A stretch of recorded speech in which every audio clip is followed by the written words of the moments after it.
नमस्कार, मैं बुलंदर शर्मा। तस्वीरें हरियाणा के करनाल की है और शहरी युवा जिला अध्यक्ष चुने जाने पर ब्राह्मण समाज के हमारे साथ इस वक्त दिनेश शर्मा मौजूद है। उनसे जानने का प्रयास हम जरूर करेंगे, युवाओं के लिए अलग से उनका प्रयास क्या रहने वाला है। सबसे पहले बधाई आपको, बहुत बहुत।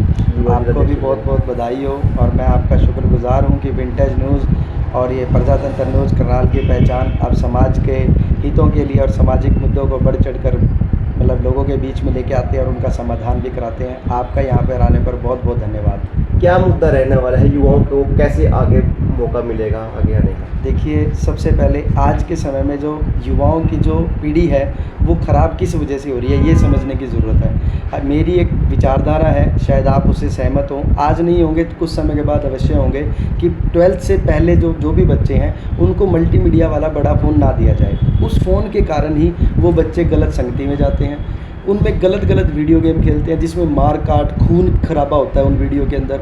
वही फिर वो समाज में अप्लाई करते हैं उन चीज़ों को।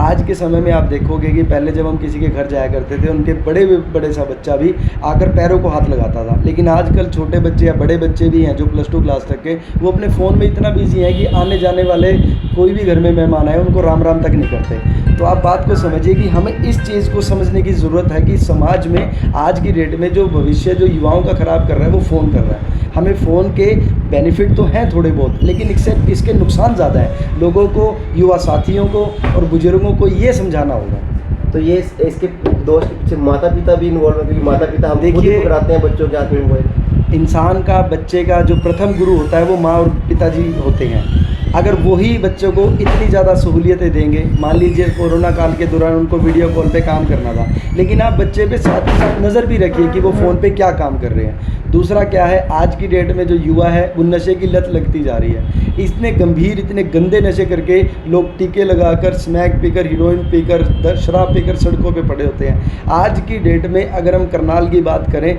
जितना भी क्राइम हो रहा है उस क्राइम का 90% जो हिस्सा है उसका जो मेन कारण है वो नशा है। और हमारी जो मुहिम रहेगी, हमारे प्रधान जी हैं जो सुरेंद्र शर्मा बड़ोता जी, और मैं जो उन्होंने मेरे को युवा की जिम्मेदारी दी है ब्राह्मण सभा की, हमारी एक सोच रहेगी कि नशे के विरुद्ध एक जागरूकता अभियान करनाल के अंदर चलाया जाए, नुक्कड़ नाटकों के माध्यम से। और जो लोग इनको बेचते हैं या जो करते हैं उनको भी सिखाया जाएगा, उनको भी समझाया जाएगा, ताकि ये समाज के अंदर से जो नशा है जो हमारे युवाओं की जड़ें खोखली कर रहा है, ये समाज के अंदर से ख़त्म हो सके, हमारा युवा पहले की तरह हष्ट पुष्ट और बलशाली बन सके। तो हमको सबसे पहले इसके लिए क्या करना पड़ेगा? घर से शुरुआत होनी चाहिए। देखिए, जीवन के अंदर कोई भी अच्छा काम करना हो तो सबसे पहले आपको घर से शुरुआत करनी होगी। सबसे पहले आप घर के बच्चों को ध्यान दीजिए कि वो खाली समय पर घर के अपने फ़ोन में क्या देखते हैं, आप समय समय पर चेक कीजिए और उनको घर के बजाय, फ़ोन पे खेलने की बजाय, फ़ोन देखने के बजाय बाहर खेलने के लिए प्रेरित करें, स्टेडियम के लिए प्रेरित करें, पार्क के लिए प्रेरित करें। जब आप अपने बच्चों की नींव इस प्रकार से रखेंगे। दूसरा, अगर हम बात करते हैं अब जिस प्रकार, जैसे मुझे ब्राह्मण सभा की जिम्मेदारी मिली है, तो हम सब सनातनी हैं। सनातनी का सबसे बड़ा धर्म क्या है? बच्चों को सबसे पहले सिखाएं कि सबसे पहले जब बच्चे उठें तो सबसे पहले वो अपनी धरती माता को नमन करें कि हे माँ, मुझे क्षमा करना, मैं आपके ऊपर पैर रख रहा हूँ और मुझे आज के दिन कामयाबी मिले।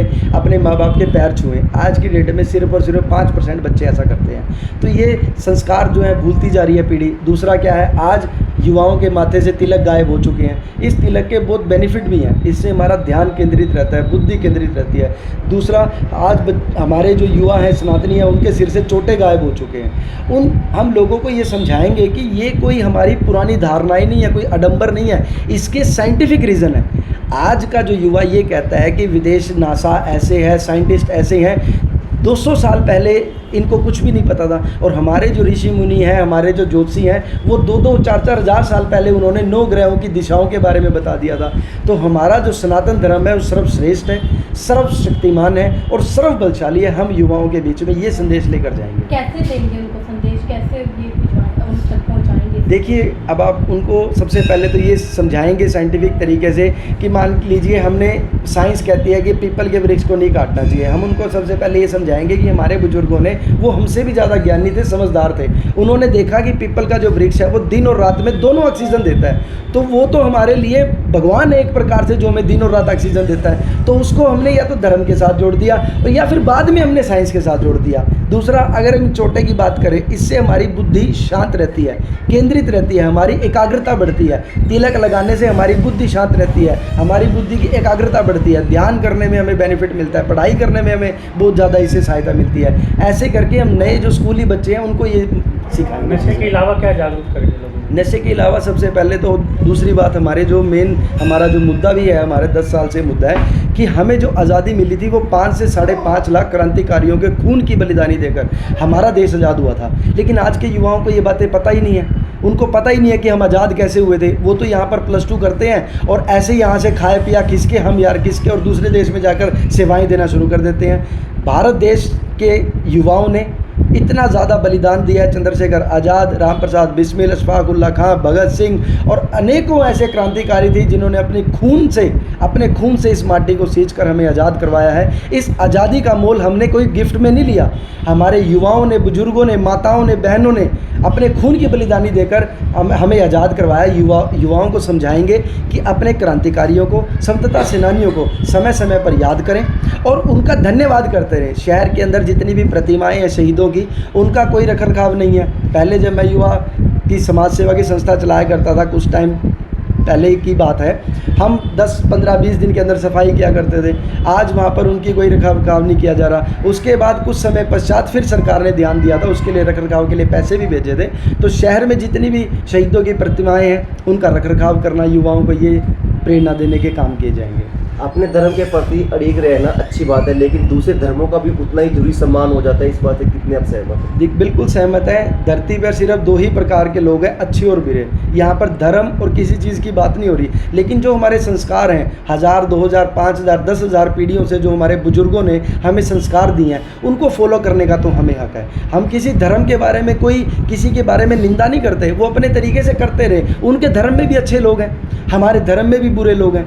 बुरा और अच्छा 2 ही प्रकार के धरती पर लोग हैं, इसमें धर्म की कोई बात नहीं है। ये तो हम अपने संस्कारों को फॉलो कर रहे हैं। आज के समय में आप मान के देख लीजिए, जो ब्रिटेन का प्रधानमंत्री बना है, उस माइक संभालते ही जय श्री राम से उद्घोष करता है। तो आप समझिए कि युवाओं को समझाने की ज़रूरत है कि जिन्होंने हमारे ऊपर 200 साल राज किया था कि प्रकृति का नियम है बदलाव। आज हमारा जो हिंदू भाई है वो वहाँ का प्रधानमंत्री बन के आज गोरों के ऊपर राज कर रहा है, और उन्होंने जब माइक संभाला तो जय श्री राम का उद्घोष किया, तो कितनी बड़ी बात है। हमारे देश के लिए बड़ा सम्मानित पल था वो।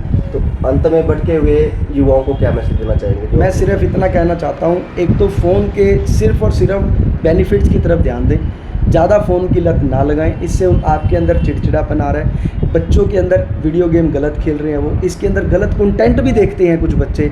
आज की डेट में इस फ़ोन की बीमारी को दूर करें। दूसरा क्या है, आप आउटडोर एक्टिविटी में भाग लें, स्टेडियम जाएं, पार्क जाएं, दोस्तों के साथ खो खो, फिटोग्राम, पुरानी जो गेम हुआ करती थी, खो खो, फुटबॉल, क्रिकेट, ऐसी गेम खेलें जिससे आपका शरीर हष्ट-पुष्ट रहे। तीसरा क्या है, आज के समय में देश को अपने देशभक्तों की ज़रूरत है, क्योंकि ऐसा है कि आज के युवा ये कहते हैं कि हमारे लिए देश ने क्या किया। इस देश ने उनके लिए बहुत कुछ किया है, आगे भी ये देश उनके लिए बहुत कुछ करेगा। उनको शहीदों और स्वतंत्रता सेनानियों के त्याग के बारे में बताएंगे और उनको बताएंगे कि आप भारत में रहकर भी आप अपना सम्मान से जीवन जी सकते हैं और अपनी जो आपके अंदर प्रतिभा है उसको अच्छे से निखार कर अपने देश के अंदर सेवाएं दे सकते हैं।